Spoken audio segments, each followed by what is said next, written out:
Hello students, welcome to Global Online. This is Ankita Sood. So NTA UGC net paper 1 में research aptitude के final revision के लिए 50 plus most repeated previous year questions आज हम discuss करने वाले हैं।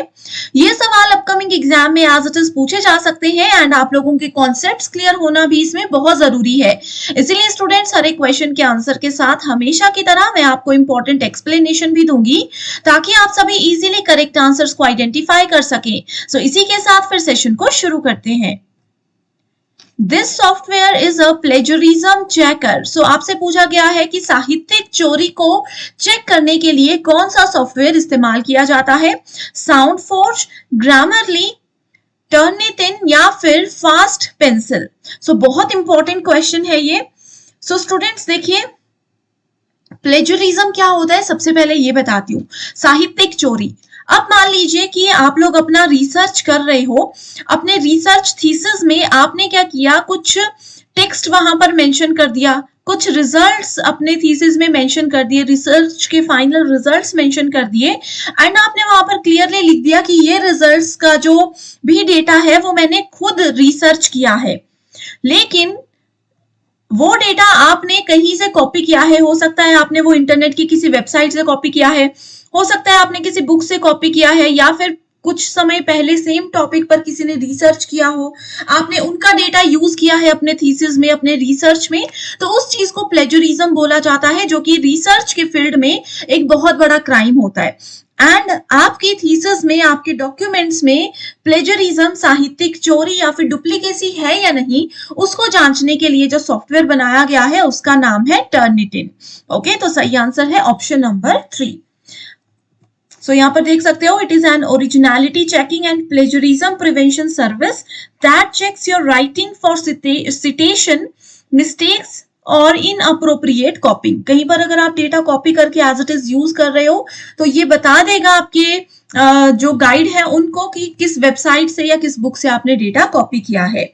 ओके, इसके साथ ही ग्रामरली की अगर हम लोग बात करते हैं, सो ग्रामरली आर्टिफिशियल इंटेलिजेंस के द्वारा आपके सोशल मीडिया पोस्ट या फिर ग्रामेटिकल कोई मिस्टेक है या नहीं वो चेक करने के लिए बनाया गया है। साउंड फोर्ज जो सॉफ्टवेयर है ये डिजिटल ऑडियो एडिटिंग सॉफ्टवेयर है। एंड फास्ट पेंसिल क्या है, ये एक सॉफ्टवेयर है जो कि क्लाउड में काम करता है। ठीक है, जैसे प्रिंटेड बुक्स, ई बुक्स को आपको अगर एक्सेस चाहिए, प्रिंट करवाना है, तो उसके लिए फास्ट पेंसिल सॉफ्टवेयर बनाया गया है। सो ये देख सकते हो, ये इसकी ऑफिशियल वेबसाइट है, एक बार विजिट कर लीजिए, आप लोगों को बहुत सी जानकारी यहां से मिल जाएगी जो कि एग्जाम के लिए जरूरी है। आगे बढ़ने से पहले स्टूडेंट्स आपको बताना चाहती हूँ कि पेपर 1 प्रिपरेशन के लिए कंप्लीट कोर्स लेकर आए हैं, जहां पर आपको हम डेली मॉर्निंग और इवनिंग में लाइव क्लासेस देते हैं। इन लाइव क्लासेस के साथ पेपर से पहले आपका पूरा सिलेबस तो कवर होगा ही, साथ ही प्रीवियस ईयर क्वेश्चंस और एक्सपेक्टेड क्वेश्चंस के साथ 2 से 3 बार पेपर से पहले आपके पूरे सिलेबस की रिविजन भी हो जाएगी। इस कंप्लीट कोर्स में आपको एक स्पेशल व्हाट्सएप ग्रुप में भी ऐड किया जाता है, जहां पर अगर आपको कोई भी डाउट्स रहते हैं तो वो आप अपने टीचर्स के साथ डिस्कस कर सकते हो। हर एक क्लास की पीडीएफ भी आपको यहाँ पर मिल जाएगी, जिसके साथ स्टूडेंट्स आपको updated mock test and revision MCQs मिलेंगे। ये रिवीजन एमसीक्यूज आपको यूनिट वाइज अरेंज करके दिए जाते हैं, वो भी विद एक्सप्लेनेशन, ताकि स्टूडेंट्स के कॉन्सेप्ट्स भी आसानी से रिवाइज हो सके। सो न्यू बैच हमारा 12 मई से शुरू हो रहा है, जिसको ज्वाइन करने के लिए नंबर्स पर कॉन्टैक्ट करिए। साथ ही स्टूडेंट्स डेमो क्लासेस देखनी है तो ग्लोबल ऑनलाइन ऐप को डाउनलोड कर लीजिए। स्टोर सेक्शन पर सर्च बार में आपको लिखना है कोर्स का नाम, जो कि है यूजीसी नेट 2025 पेपर 1। कंटेंट पर जाकर देखिए, डेमो क्लासेस आपको मिल जाएंगी। पेपर 1 के रिकॉर्डेड कोर्सेज भी अवेलेबल हैं, ताकि आप अपने समय के अकॉर्डिंग कभी भी किसी भी क्लास को अटेंड कर सकें। साथ ही students live classes, unit wise mock test, ये सब चीजें आप लोगों को ऐप में हम प्रोवाइड करवाते हैं। तो जल्दी से ऐप को डाउनलोड करिए और इस कंटेंट का एक्सेस आप लोग ले सकते हो। The property of data such that research results apply to situations beyond the particular sample of individuals items observed in a single research setting refers to as what? Simple से form में इस question को समझाती हूं। इसमें बोला गया है कि जो भी आपने एक डेटा कलेक्ट किया, मान लीजिए ये आपका पूरा जो पॉपुलेशन है, इसमें से आपने कुछ लोगों को एज अ सैंपल उठाया और उनका डेटा कलेक्ट किया, उन पे कुछ ट्रायल किया, उन पे कुछ रिसर्च की, और उन पर जो भी रिसर्च की, वो सारी रिसर्च उस इंडिविजुअल सैंपल पर जो रिसर्च की है, वो पूरी रिसर्च का रिजल्ट पूरी पॉपुलेशन पर काम आ रहा है, पूरी पॉपुलेशन पर वो फाइनल सेट बैठ रहा है, तो ये कौन सा रिसर्च की प्रॉपर्टी होती है? Internal validity, convergent validity, divergent validity, या फिर एक्सटर्नल वैलिडिटी? सो इसका एक बेस्ट एग्जांपल मैं ऑलरेडी बता चुकी हूँ। हमारी जो पॉपुलेशन है वो बहुत ज्यादा है। जब कोरोना की वैक्सीन इंट्रोड्यूस हो रही थी तो सब लोगों पर ट्रायल नहीं हुए थे, कुछ कुछ सैंपल्स उठाए गए थे, जैसे कि कुछ एज ग्रुप के बच्चों को उठाया गया था, लोगों को उठाया गया था, कुछ स्पेसिफिक डिजीज वाले लोगों को उठाया गया था, जैसे शुगर जिनको है, बीपी जिनका लो या हाई रहता है, उन पर ट्रायल किए गए थे। ठीक है, लोगों की डिफरेंट डिफरेंट डाइट के लोगों पर ट्रायल किया गया था। जब ये सभी पर वो कोरोना की वैक्सीन अच्छे से काम करी, फिर उसको पूरी पॉपुलेशन पे लगाया गया। तो ये होती है एक्सटर्नल वैलिडिटी, कि एक एक्सटर्नल एनवायरमेंट पर अगर हम कुछ ट्रायल करते हैं, कुछ रिसर्च करते हैं और फिर उसको एक्चुअल सेटिंग में यूज करते हैं, तो उसका सेम रिजल्ट आता है। Arrange the following steps involved in research process in correct order. So research के steps आपको बताने हैं। data collection है, review of literature है, reporting of research outcomes है, या फिर research problem identify करना है, analyze और interpret करना है। तो इस क्वेश्चन में देखिए, हमेशा मैंने आपको बताया है, ये आपको देखिए स्टूडेंट्स दिसंबर 2023 में क्वेश्चन पूछा गया था। सबसे पहले रिसर्च के प्रॉब्लम को आइडेंटिफाई किया जाता है। सो डी सही आंसर है, तो इन दोनों ऑप्शंस को हम हटा देते हैं। उसके बाद बी या ए, उसके बाद हम क्या करेंगे, लिटरेचर रिव्यू करेंगे या फिर डेटा को कलेक्ट करेंगे।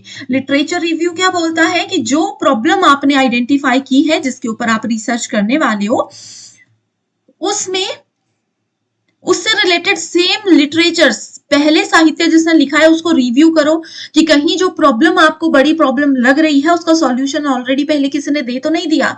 तो इसीलिए रिसर्च प्रॉब्लम फाइंड आउट करने के बाद लिटरेचर का रिव्यू करना बहुत ज्यादा जरूरी होता है। तो बी के बाद डी बोला गया है। देन डेटा कलेक्ट करना उस बेसिस पर, उसके बाद एनालाइज करना और डेटा को इंटरप्रेट करना कि हमने डेटा सही से समझा है, सही से डेटा का विश्लेषण और व्याख्या किया है या नहीं। Then we have reporting the research outcome. सबसे एंड में आउटपुट आउटकम्स हम देते हैं। तो ये है इसका सही sequence. Which of the following steps in research are least vulnerable to research ethics? Okay, research ethics का मतलब होता है रिसर्च की नैतिकता। अब कोई भी कार्य अगर हम कर रहे हैं तो उसके पूरी नैतिकता, पूरे रूल्स रेगुलेशंस के साथ फॉलो करना जरूरी होता है। तो इसमें बोला है अनुसंधान नैतिकता के प्रति सबसे कम संवेदनशील कौन सा है। आइडेंटिफाइंग द रिसर्च वेरिएबल की किन चरों पर हम कार्य करने वाले हैं उसको फाइंड आउट करना सबसे कम संवेदनशील होता है। ओके, सो ये वाला बिल्कुल सही ऑप्शन है। डिफाइनिंग द रिसर्च वेरिएबल, सो देखिए ए हमने सही बोल दिया और यही से हमें आंसर मिल जाता है, क्योंकि ए सिर्फ एक ही ऑप्शन में है। ठीक है, डिफाइनिंग द रिसर्च वेरिएबल, अगर हम वेरिएबल को आइडेंटिफाई कर रहे हैं तो उसको डिफाइन करना भी उतना ही ज्यादा महत्वपूर्ण होता है।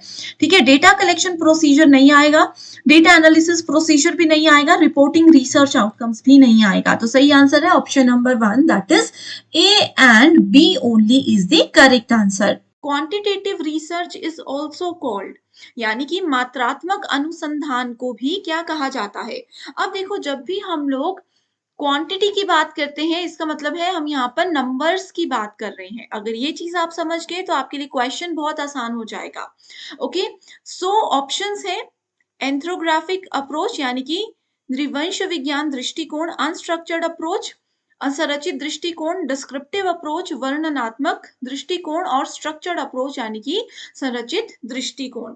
सो यहाँ पर देखो, क्वांटिटेटिव मैंने आपको बताया कि नंबर्स के साथ काम किया जाता है। किसी की भी क्वांटिटी, अब जैसे मेरे पास मान लीजिए कि 5 बॉटल्स है, तो इसका मतलब ये क्या है कि हम क्वांटिटी की बात कर रहे हैं, इसकी क्वांटिटी 5 है।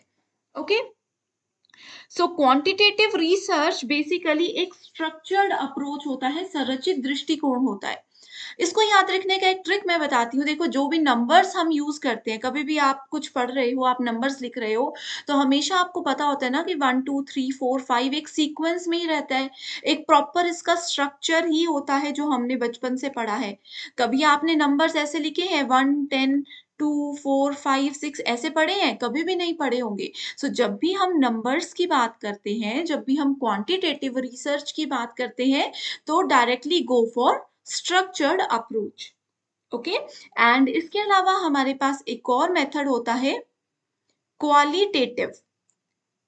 क्वालिटेटिव क्या करता है? क्वालिटी बताता है किसी चीज की, और क्वालिटेटिव हमेशा अनस्ट्रक्चर्ड अप्रोच होता है।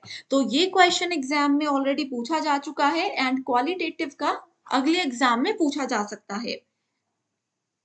ओके, अब कभी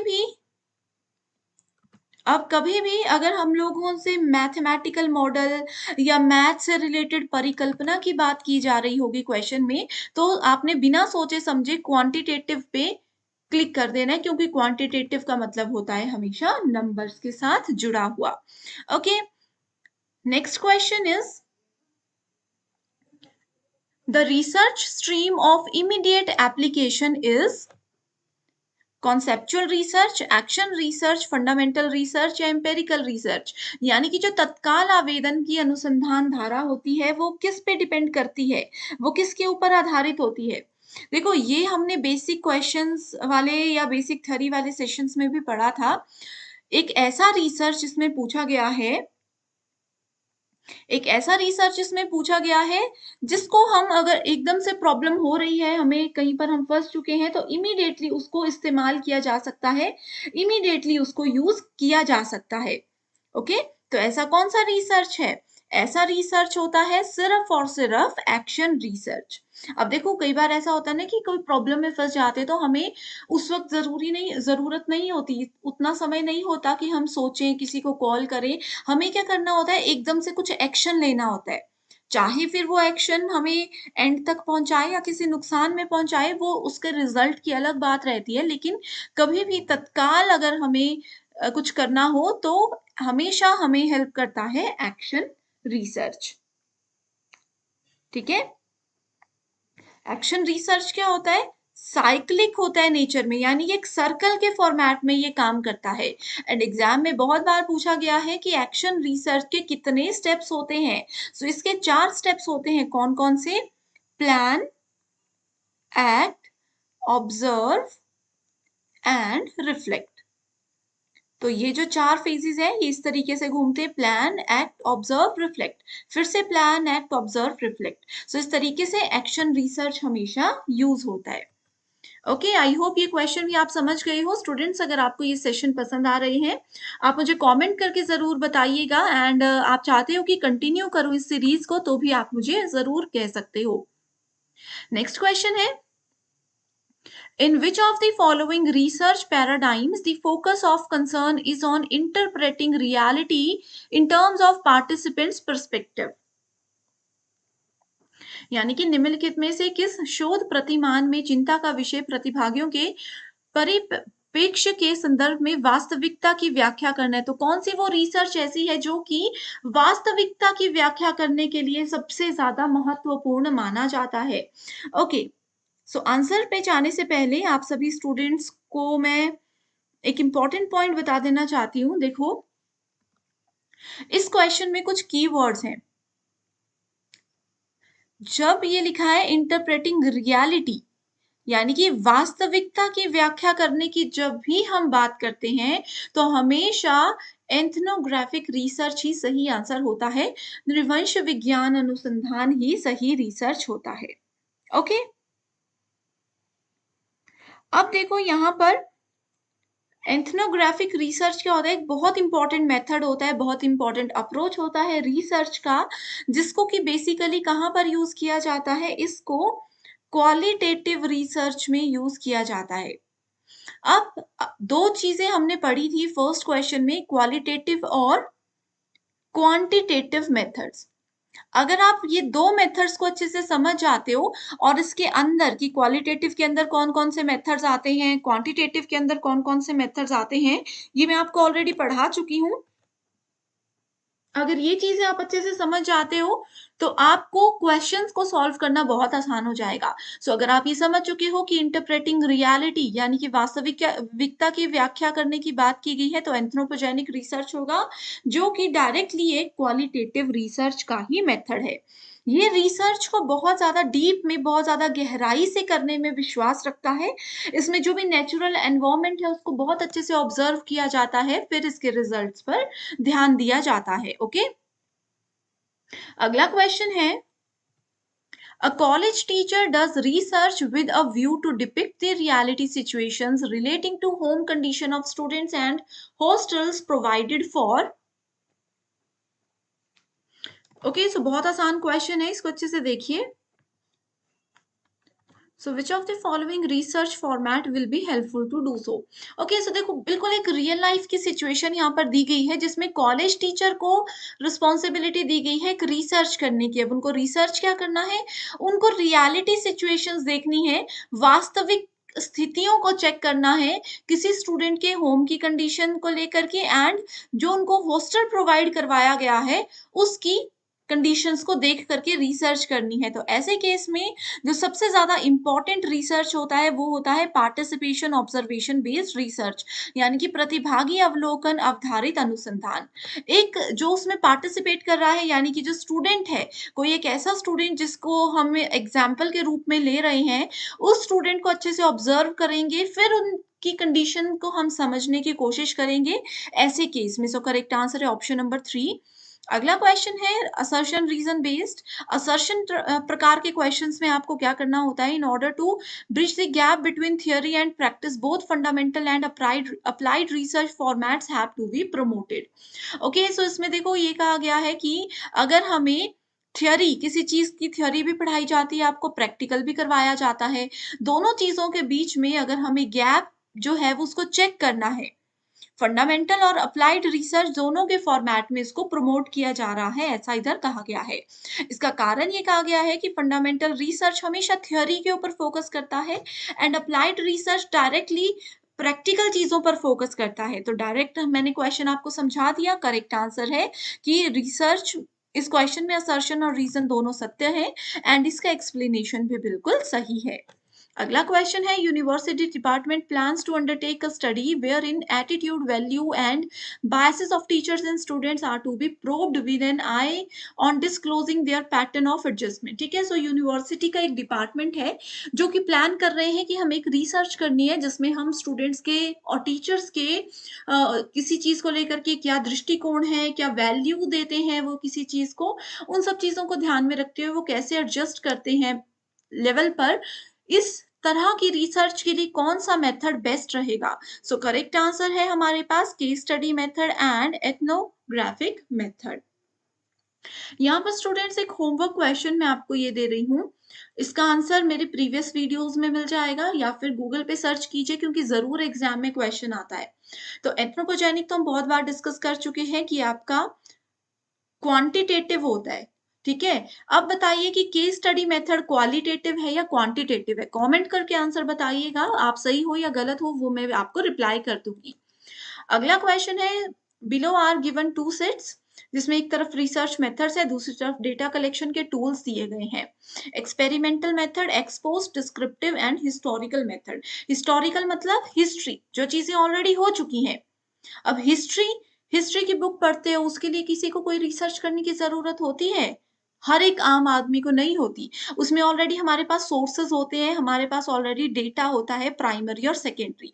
सो डी को हम फर्स्ट के साथ मैच करेंगे, इस अकॉर्डिंग हमारा option number C and option A गलत हो गया है। इसके बाद देखो, एक्सपेरिमेंट जब भी किए जाते हैं तो एक टेस्ट होता है। आप लोगों ने लैब में एक्सपेरिमेंट किए तो आप कुछ ना कुछ चीजें उसमें टेस्ट कर रहे होते हो। सो फर्स्ट को हम थर्ड से मैच कर देंगे, फर्स्ट को थर्ड से मैच कर देंगे, डी को फर्स्ट से मैच कर देंगे। एक्सपोस्ट फैक्टर होता है कि कोई इंसिडेंट अगर एक बार हो गया है और उस इंसिडेंट के बाद फिर हमें पता चल रहा है और उसके बाद फिर हम उसके लिए रिसर्च कर रहे हैं, तो वो होता है typical characteristic test. And descriptive, किसी चीज को डिस्क्राइब कब किया जाता है, डिस्क्रिप्टिव सर्वे मेथड होता है क्वेश्चनियर। सो करेक्ट आंसर है ऑप्शन नंबर बी। ये जितने भी मेथड्स हैं इनकी थ्योरी मैं ऑलरेडी डिस्कस कर चुकी हूँ, लिंक डिस्क्रिप्शन बॉक्स में मिल जाएगा, आप देख सकते हो। The study of why does stressful living result in heart attack. इसमें कहा है कि तनावपूर्ण जीवन जो लोग जीते हैं उनको हार्ट अटैक, दिल का दौरा आने के ज्यादा चांसेस होते हैं। ये कौन सी रिसर्च ने कहा है? ये एक्सप्लेनेटरी रिसर्च ने कहा है, व्याख्या की है। यानी कि बहुत से लोगों को हार्ट अटैक आ रहे थे मान लीजिए, तो फिर उसके बाद उन्होंने रिसर्च किया कि कौन-सी एज के लोगों को अभी बहुत हार्ट अटैक आ रहा है। फिर उन सभी लोगों की जो डेली रूटीन है उस पे रिसर्च किया गया। उनका क्या शेड्यूल रहता था, क्या उनके ईटिंग हैबिट्स रहते थे, कैसे वो खाते-पीते थे, वो सब चीज़ों पे रिसर्च की गई और फिर उसको एक्सप्लेन किया गया कि ये कारण है, अगर वो तनावपूर्ण जीवन जी रहे थे जिसके कारण उनको हार्ट अटैक हुआ था। A researcher attempts to evaluate the effect of method of feeding on anxiety proneness of children. इसमें कहा है एक शोधकर्ता बच्चों की चिंता प्रवणता पर भोजन की विधि के प्रभाव का मूल्यांकन करने का प्रयास करता है। इसमें कौन सा मेथड सबसे अच्छा है? तो इसमें एक्स पोस्ट फैक्टो मेथड है। अब देखो मैंने क्या बताया कि कोई इंसिडेंट हो चुका है, कुछ प्रॉब्लम में हम फंस चुके हैं, उसके बाद हम उस पर रिसर्च कर रहे हैं। सो इसमें क्या हुआ, इस केस में एक बच्चा ऑलरेडी एंजाइटी हो चुकी है उनको, वो परेशान, बहुत कंफ्यूज और ऐसे मेंटली डिस्टर्ब रहने लग गया है, वो ऑलरेडी उस कंडीशन में जा चुका है। उसके बाद हम उस चीज पे रिसर्च कर रहे हैं कि ये हुआ क्यों था, तो वो होगा ex post facto method. Okay, so इस तरीके से चीजें आपको याद रखना आसान हो जाती हैं। एंड आज का हमारा लास्ट क्वेश्चन है, एक तरफ इंटरव्यू के टाइप्स दिए हैं जो कि रिसर्च में मदद करते हैं और दूसरी तरफ उसके मीनिंग दिए गए हैं। स्ट्रक्चर्ड, अनस्ट्रक्चर्ड यहाँ पर आएगा आंसर्ड, ठीक है, इसको यहाँ पर लिखना है। फोकस्ड और क्लिनिकल इंटरव्यूज। सो इधर डायरेक्टली देख लेते हैं। स्ट्रक्चर्ड इंटरव्यू होते हैं प्री डिटरमाइंड, एक क्वेश्चंस होते हैं जो कि पहले से डिटरमाइन किए गए होते हैं, वो एक स्ट्रक्चर्ड इंटरव्यू होता है। अनस्ट्रक्चर्ड होता है जो कभी भी ले लिया जाता है, वो बहुत फ्लेक्सिबल होता है। फोकस्ड इंटरव्यू होते हैं किसी पर्टिकुलर क्वेश्चन पे या पैटर्न पे उसमें ध्यान दिया जाता है। एंड क्लिनिकल इंटरव्यूज होते हैं जिसमें किसी एक पर्सन की व्यक्तिगत जीवन का अनुभव उनसे पूछा जाता है। ओके, स्टेप्स ऑफ रिसर्च का ये क्वेश्चन है। इसमें पूछा गया है कि जो भी चरण होते हैं अनुसंधान के, शोध के जो चरण होते हैं उसको सही क्रम में लिखिए। आइडेंटिफिकेशन ऑफ रिसर्च प्रॉब्लम यानी कि शोध समस्या की पहचान, लिसनिंग ऑफ रिसर्च ऑब्जेक्टिव्स अनुसंधान उद्देश्यों की सूची, कलेक्शन ऑफ डेटा, डेटा का संग्रह, मेथडोलॉजी कार्यप्रणाली, डेटा एनालिसिस, डेटा विश्लेषण और रिजल्ट एंड डिस्कशन यानी कि परिणाम और चर्चा। अब इस क्वेश्चन को हम डिटेल में देखेंगे क्योंकि इसी क्वेश्चन के बेस पर आगे के 2-3 क्वेश्चंस होने वाले हैं। देखो, जब भी हम रिसर्च करते हैं, अब रिसर्च क्यों की जाती है? कोई हमारे पास प्रॉब्लम है या रियल लाइफ में प्रॉब्लम है या सोशल कोई प्रॉब्लम है, किसी भी फील्ड में कोई प्रॉब्लम है, उस प्रॉब्लम के सॉल्यूशन तक पहुंचने के लिए हम रिसर्च करते हैं। मान लीजिए कहीं पर कोई भूकंप आ गया, अनवांटेड बाढ़ आ गई, तो वो एक प्रॉब्लम हो गई, ठीक है। अब वो प्रॉब्लम क्यों हुई, इसके पीछे क्या कारण था, उसके सॉल्यूशन तक जाने के लिए हम रिसर्च करते हैं। बड़े बड़े रिसर्चर्स वहां पर रिसर्च करते हैं कि ये क्यों हुआ, क्या इसके पीछे रीजन था, और फिर वो बताते हैं कि हाँ, हम इंसान जो गड़बड़ कर रहे हैं उसकी वजह से हुआ या कोई भी चीजें ऐसे हो सकती है। तो इसीलिए रिसर्च करने के लिए सबसे पहली चीज जो किसी पर्सन के पास होनी चाहिए वो होती है एक प्रॉब्लम। अगर आपके पास प्रॉब्लम ही नहीं होगी तो आप ढूंढोगे क्या, तब तो रिसर्च होगी ही नहीं। तो सबसे पहले आपको रिसर्च के प्रॉब्लम के बारे में पता होना चाहिए। अब प्रॉब्लम तो बहुत सारी होती है लेकिन प्रॉब्लम के सॉल्यूशन तक पहुंचने के लिए आपको क्या करना होता है, ऑब्जेक्टिव्स को डिफाइन करना होता है। अब प्रॉब्लम हमारे पास है, उस प्रॉब्लम से क्या क्या उद्देश्य हम निकाल सकते हैं, कैसे उसके सॉल्यूशन तक पहुंच सकते हैं। सो पहला स्टेप है ऑप्शन नंबर 1, दूसरा स्टेप है ऑप्शन नंबर 2। अब यहाँ पर ऑब्जेक्टिव देखने के बाद आपको पता चलता है कि आप कौन सा मेथड यूज करोगे। रिसर्च के बहुत से मेथड्स होते हैं, हमने ऑलरेडी कल डिस्कस कर लिया है, राइट। सो वो जो रिसर्च के मेथड्स है उसमें से कौन सा मेथड उस कंडीशन पे बेस्ट सुटेबल होगा वो ढूंढना जरूरी है। उस मेथड को सेलेक्ट करने के बाद आपको फिर डेटा कलेक्ट करना है, उस मेथड, उस रिसर्च के सॉल्यूशन को ढूंढने के लिए आपको जो भी डेटा चाहिए, जो भी रिकॉर्ड्स चाहिए, लोगों से इंटरव्यूज़ लेने पड़ सकते हैं कि उनके इसके बारे में क्या कहना है। तो ये सब के लिए डेटा कलेक्शन इम्पोर्टेंट होता है। उसके बाद आता है डेटा कलेक्ट कर लिया। अब ज़रूरी तो नहीं है कि आप जो भी डेटा इकट्ठा कर रहे हो, जितने भी लोगों से इंटरव्यू ले रहे हो, वो सब बिल्कुल सही होगा। तो उस डेटा को कलेक्ट, मान लीजिए 100 लोगों से आपने डेटा कलेक्ट कर लिया, 100 में से हो सकता है फाइनल आप 80 करो, 20 को रिजेक्ट कर दो। तो इसके लिए डेटा एनालिसिस भी ज़रूरी होता है। और रिजल्ट एंड डिस्कशन तो दिखती सी बात है कि सबसे अंतिम स्टेप ही होगा। सो करेक्ट आंसर क्या है? Option number 2, that is 1, 2, 4, 3 and 5, 6। Okay, बहुत इजी क्वेश्चन था। इतना डिटेल में मैंने इसलिए बताया क्योंकि इसी पे बेस आगे क्वेश्चन आएगा। देखो, इसमें भी पूछा था ना steps of research correct sequence, इसमें भी पूछा है रिसर्च के स्टेप्स का करेक्ट सीक्वेंस।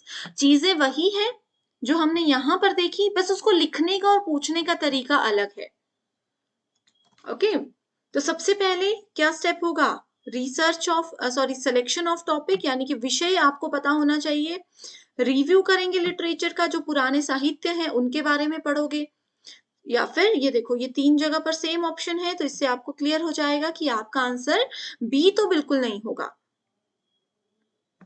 आपने टॉपिक ढूंढ लिया, उसके बाद रिसर्च रिव्यू करोगे, लिटरेचर का रिव्यू करोगे। देखो, एक बार आपको टॉपिक मिल गया, टॉपिक का यहाँ पर मतलब है कि आपको ये पता चल गया कि प्रॉब्लम क्या है। अब एक बार प्रॉब्लम मिल गई तो ऐसा तो नहीं है कि आपको लगा कि अरे ये तो बहुत बड़ी प्रॉब्लम है, चलो इस पे सॉल्यूशन ढूंढते हैं, और आप सीधा सॉल्यूशन ढूंढने लग गए। ये सबसे गलत चीज होती है।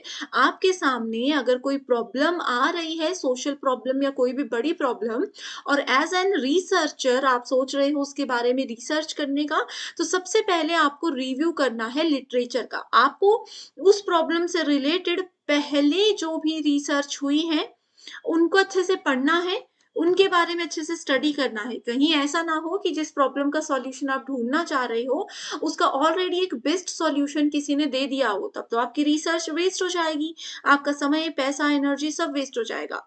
तो प्रॉब्लम आने के बाद आपको पढ़ना है कि इस प्रॉब्लम के बारे में आज तक किसी ने क्या-क्या सर्च किया है, क्या किसी ने इसके बारे में कुछ किया भी है या नहीं किया है। उसके बाद फिर डेटा को कलेक्ट करोगे, और जो भी आपने फाइंडिंग्स, जो भी आपके रिजल्ट आए हैं, फाइंडिंग्स का मतलब है रिजल्ट आया है, तो ये होगा लास्ट ऑप्शन। ओके, सो ये देखो सेम चीजें थी, बस पूछी डिफरेंट तरीके से गई थी। Okay, so review of literature कभी भी पहला स्टेप हो ही नहीं सकता। और इसमें भी देखो, टॉपिक सेलेक्ट करने के बाद डेटा इकट्ठा अगर कर लिया, और डेटा इकट्ठा करने के बाद, डेटा इकट्ठा एक दिन में तो होगा नहीं, 10, 12, 15 दिन मिनिमम ये मानकर चलते हैं छोटे से रिसर्च के लिए। उसके बाद फिर पुराने रिसर्च में देखोगे कि ये चीज़ें किसी ने की हैं या नहीं की हैं, तब तो आपका ये वाला समय बिल्कुल बर्बाद हो गया ना। इसीलिए इन चीज़ों पे आपने ध्यान देना है। और इस वाले क्वेश्चन में फाइंडिंग्स यानी कि रिजल्ट हमेशा लास्ट में आता है, तो ये ऑप्शन इसलिए गलत होगा। आई होप स्टूडेंट्स ये आप चीज़ें समझ रहे हो। सेशन पसंद आ रहा है, बेझिझक कोई डाउट है तो भी बता दीजिए। सेशंस पसंद आ रहे हैं तो मुझे मोटिवेट करने के लिए ज़रूर कमेंट कर दीजिएगा, एंड चाहते हो कि मैं इसको कंटिन्यू करूँ तो भी मुझे बता दीजिए। अगला क्वेश्चन है, a good review of research literature aims at. अब देखो, हमने रिसर्च लिटरेचर के रिव्यू की बात की, शोध साहित्य की एक अच्छी समीक्षा की बात की, तो उसका उद्देश्य क्या होता है? उसका उद्देश्य होता है generating research questions and validating those questions, कि अनुसंधान प्रश्न उत्पन्न करना, कि हमारे रिसर्च से रिलेटेड क्या-क्या क्वेश्चंस उठ सकते हैं, क्या-क्या क्वेश्चंस हम ढूंढ सकते हैं, उनको पहले अच्छे से समझना, और उन क्वेश्चंस को वैलिडेट करना कि ये बिल्कुल मान्य है। ये भी चीजें रिसर्च लिटरेचर के रिव्यू में आती हैं। देखो, अगला क्वेश्चन है, sequential operations in scientific research. यहाँ पर वैज्ञानिक अनुसंधान, साइंस में कितने रिसर्च होते हैं, हर रोज नया एक रिसर्च होता है, तो साइंटिफिक रिसर्च में क्या स्टेप्स होंगे, ये भी एक इंपॉर्टेंट क्वेश्चन है, बहुत बार एग्जाम में आता है। आंसर पर जाते हैं। तो पहला है कोवेरिएशन, सह भिन्नता, कि ऑलरेडी अगर इस चीज पे रिसर्च हो चुकी है तो हम ऐसा क्या करें कि वो थोड़ा अलग हो। एलिमिनेशन ऑफ स्प्यूरियस रिलेशंस, नकली का उन्मूलन संबंध, जर्नलाइजेशन सामान्यीकरण, और थियोराइजेशन सिद्धांतीकरण। तो ये होते हैं इसके स्टेप्स, याद रख लीजिए एज इट इज। एग्जाम में आना होगा तो इसमें से एज इट इज ही क्वेश्चन आएगा, नहीं तो नहीं आएगा। ओके, अगला क्वेश्चन है the probability sampling procedures are mostly used in which of the following researches. अब देखो होता क्या है, रिसर्च में हमारे पास एक टॉपिक होता है सैम्पलिंग, नमूनाकरण जिसको बोलते हैं। सैम्पलिंग दो टाइप की होती है, एक होता है प्रोबेबिलिटी सैम्पलिंग, एक होता है नॉन प्रोबेबिलिटी सैम्पलिंग। अगले वीडियो में इस पे क्वेश्चंस मैं लेकर आऊंगी।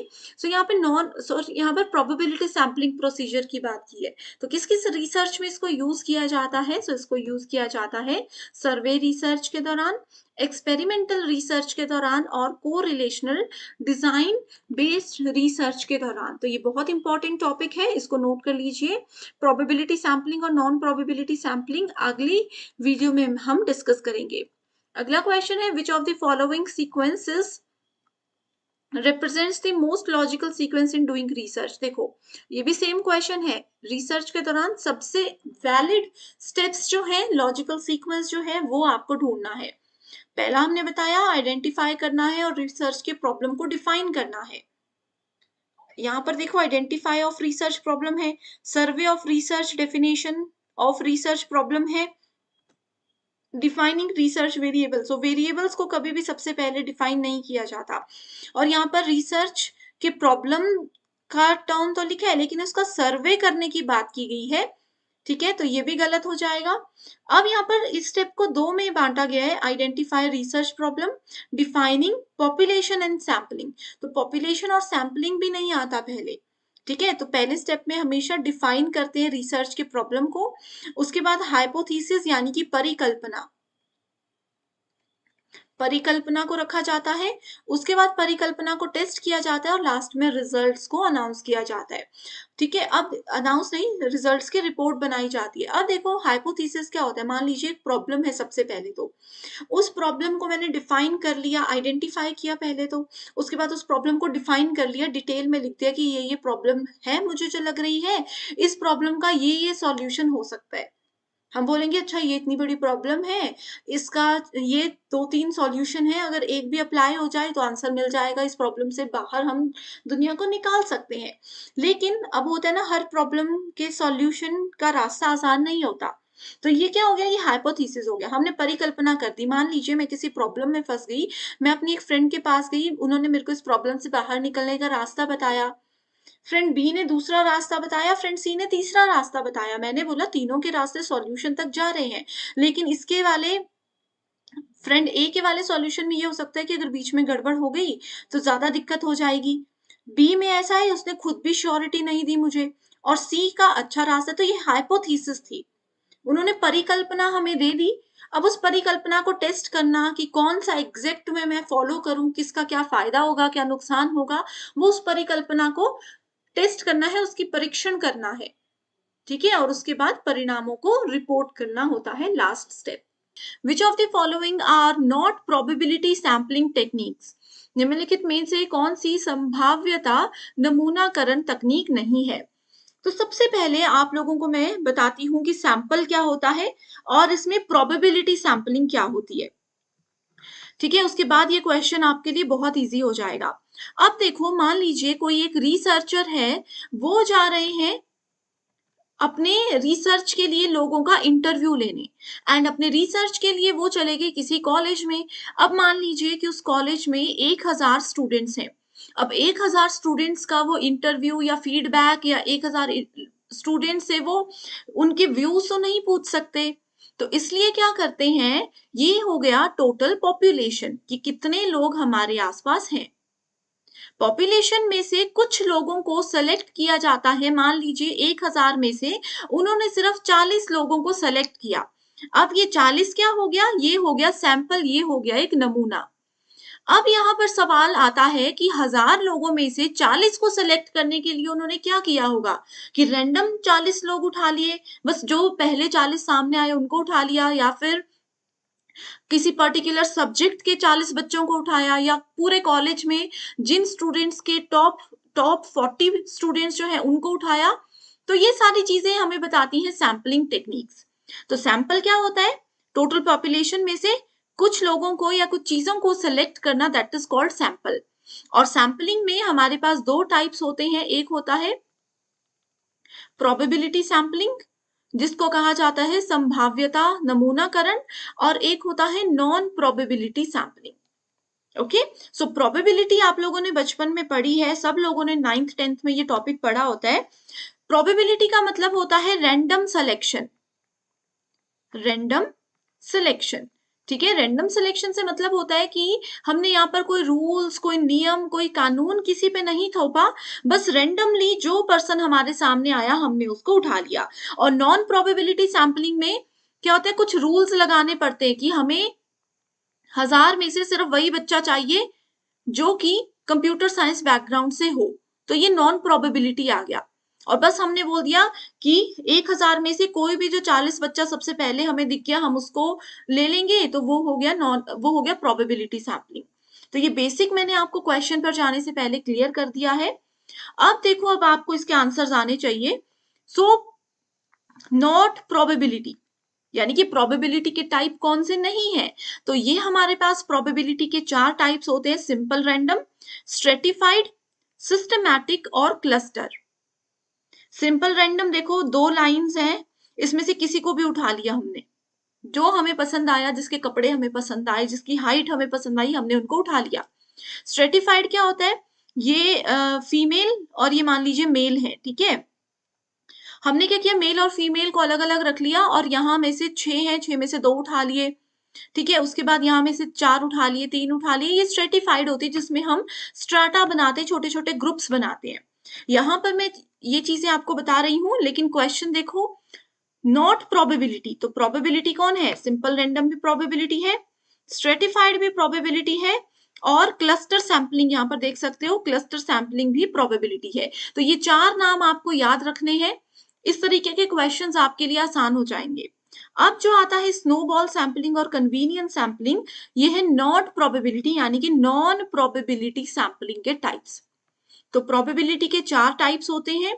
ये वाली इमेज का स्क्रीनशॉट लेके इसको अच्छे से समझो, पढ़ने की भी जरूरत नहीं है, सिर्फ ये फोटोज जो बनी है इन्हीं से आपको क्लियर हो जाएगा कि क्या कहना चाहता है।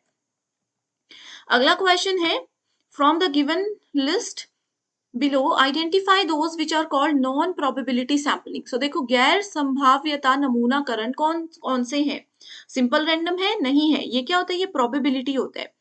डायमेंशनल हमने अभी तक नहीं पढ़ा, स्नोबॉल हमने अभी तक नहीं पढ़ा, क्लस्टर हम पढ़ चुके हैं, तो ये भी क्या है, प्रोबेबिलिटी है। स्ट्रेटिफाइड हमने पढ़ लिया, ये भी क्या है, प्रोबेबिलिटी है। सो नॉन प्रोबेबिलिटी में कौन कौन से आ जाएंगे, इसमें आ जाएंगे आपके पास डायमेंशन सैम्पलिंग, स्नोबॉल सैम्पलिंग और कोटा सैम्पलिंग। इसके अलावा एक और होता है voluntary response sampling and purposive sampling. Okay, so ये 4 नाम याद रख लीजिए। बेसिक सी डेफिनेशन भी है यहाँ पर, एंड डिटेल्ड वीडियो ऑलरेडी मैं आपके लिए ला चुकी हूँ सैम्पलिंग पे, थ्योरी सेशन है कवर किया हुआ। अगर आपने वो अभी तक नहीं देखा है, मुझे कमेंट करके बता दीजिए, मैं आपको लिंक दे दूंगी। ओके, सो ये है किस तरीके से प्रोबेबिलिटी सैम्पलिंग और नॉन प्रोबेबिलिटी को आपको नाम याद रखने हैं, एंड क्वेश्चंस आपके आसानी से सॉल्व हो जाएंगे। अगला क्वेश्चन है, in which of the following sampling methods employed in research the units comprising the sample are given equal and independent chance.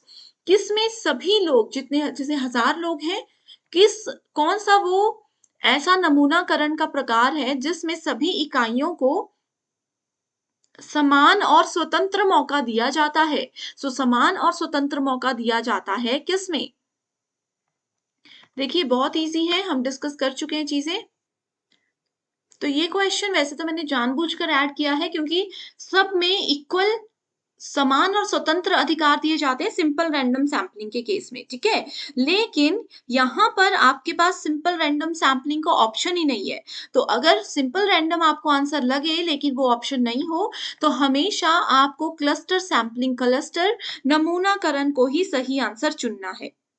Okay, so ये एक बहुत इंपॉर्टेंट पॉइंट है। जहां पर भी सर्वे होते हैं, बहुत ज्यादा लोग हमारे पास है लेकिन सब लोगों को हम नहीं चुन सकते और कुछ लोगों को चुनना होता है, वहां पर क्लस्टर सैम्पलिंग सबसे बेस्ट एक टाइप होता है।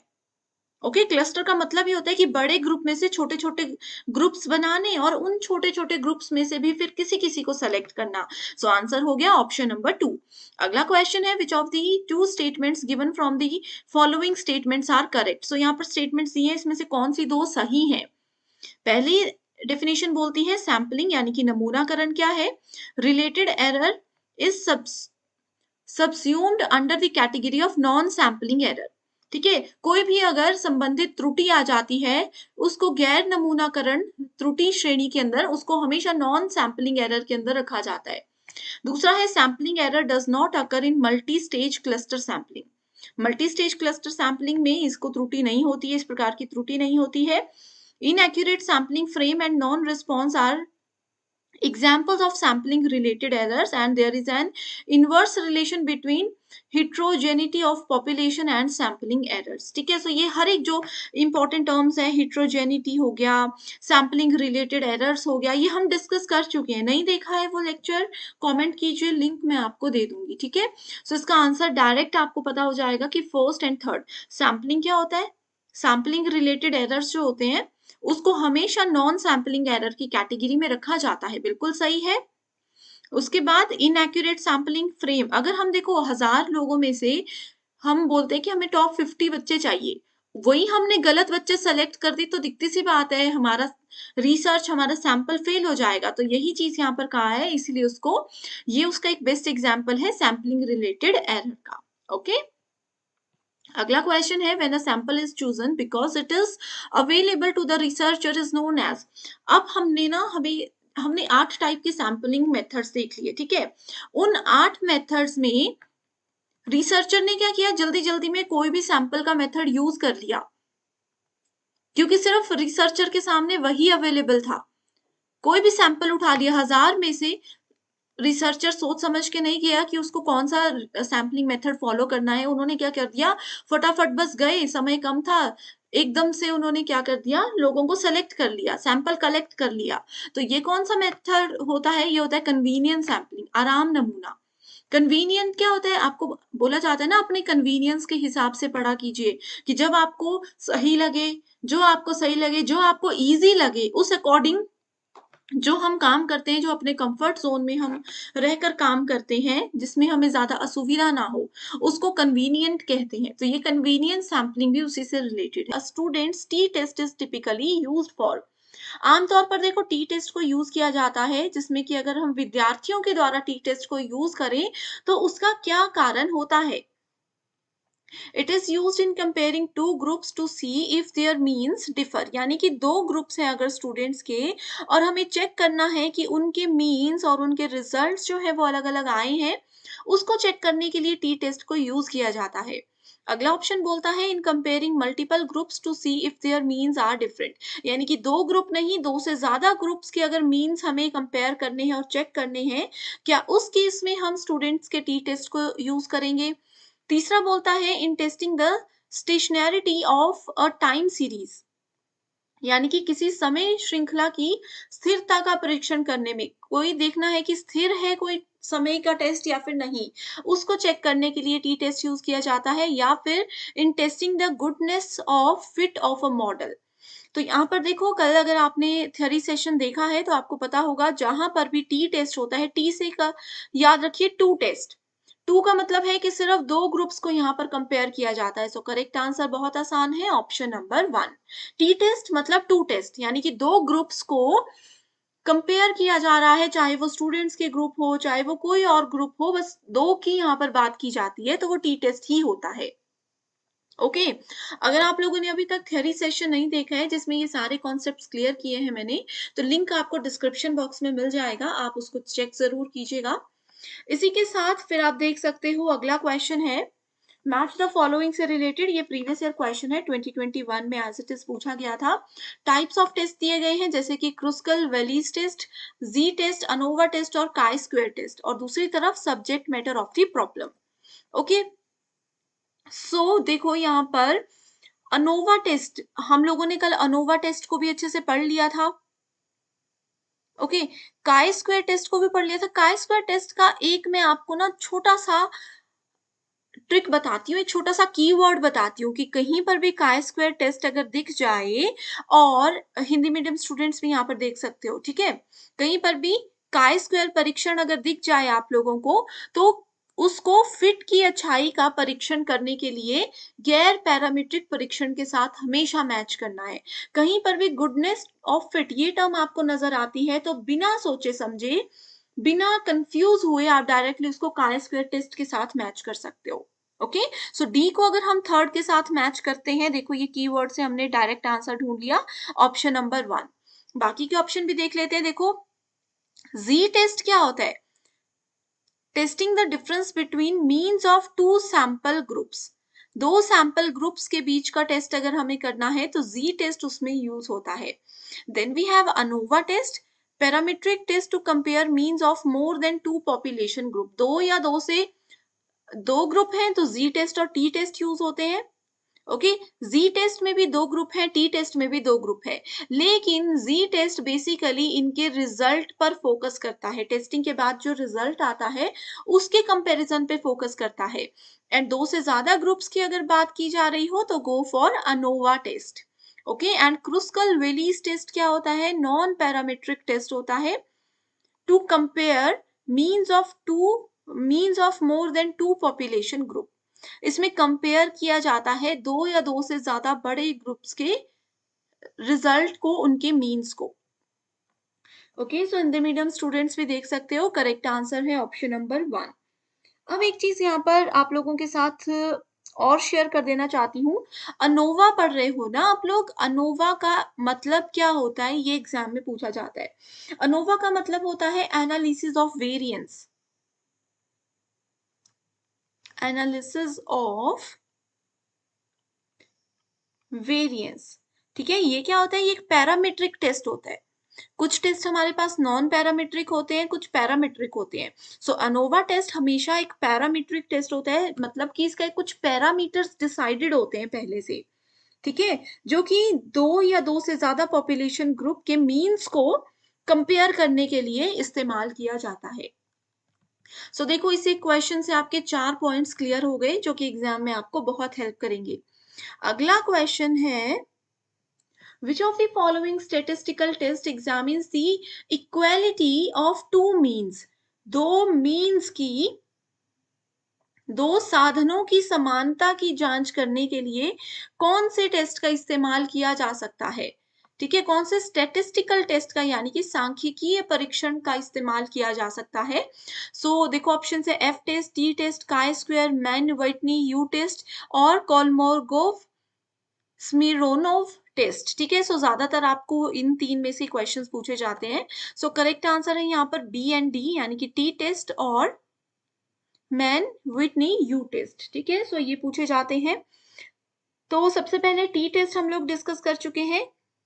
दो ग्रुप्स के मीन्स को कंपेयर करता है एंड डिटरमाइन करता है, हमें बताता है कि ये एक दूसरे के साथ क्यों डिफरेंट है, एक दूसरे से क्यों अलग है।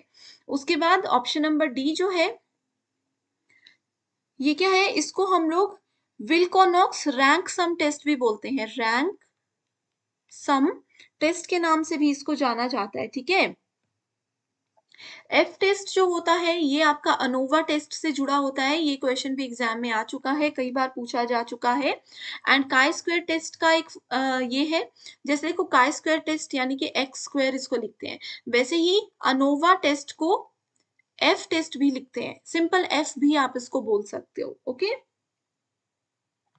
सो आंसर आपको मिल गया। अगला क्वेश्चन है, in conducting one way analysis of variance which of the following test statistics would be used? So direct answer है इसका एफ टेस्ट। एफ टेस्ट का मतलब क्या हो गया? अभी मैंने बताया, इसका मतलब है ANOVA test. One way analysis की सिर्फ एक ही तरफ से एनालिसिस हमें करना है डिफरेंट वेरिएंसेस का, तो वहां पर एफ टेस्ट को यूज किया जाता है। लास्ट क्वेश्चन है, chi square test measures which of the following?